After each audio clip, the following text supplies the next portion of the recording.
the day the Great War ended. On November 11, 1918, a historic event took place that changed the course of history. After more than 4 years of brutal fighting, the First World War came to an end with the signing of an armistice between Germany and the Allies.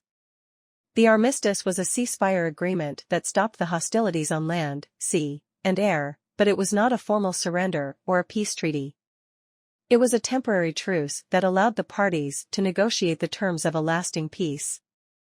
The armistice was signed at 5:45 a.m. in a railway carriage in the forest of Compiègne, France, by the Allied Supreme Commander, French Marshal Ferdinand Foch, and representatives of Germany. Superscript 1. It was set to take effect at 11 a.m. Central European Time, CET, which was the 11th hour of the 11th day of the 11th month. The news of the armistice spread quickly across Europe and the world, sparking celebrations and relief among the people who had endured the horrors of war. However, the armistice did not mean that the war was completely over.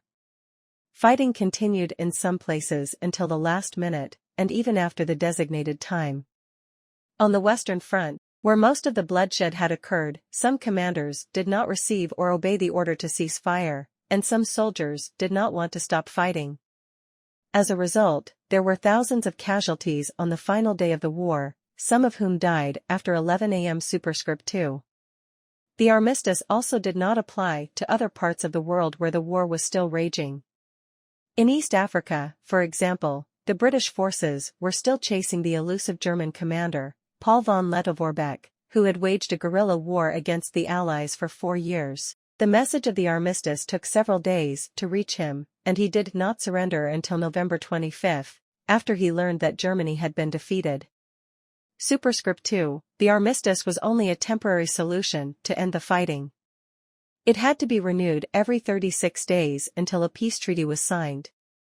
The peace treaty, known as the Treaty of Versailles, was negotiated at the Paris Peace Conference, which began in January 1919 and lasted until June 1919.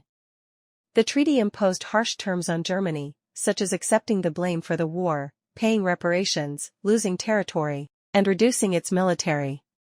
The treaty also created the League of Nations, an international organization to prevent future wars. However, the treaty was controversial and unpopular among many countries, especially Germany, which felt humiliated and betrayed. The treaty also failed to address the root causes of the war, such as nationalism, imperialism, and militarism, and sowed the seeds of resentment and conflict that would lead to another world war in 1939. Superscript 3. The Armistice of November 11, 1918 was a momentous event that marked the end of the First World War, one of the deadliest and most destructive wars in human history. It was a day of joy and sorrow, of hope and despair, of victory and defeat.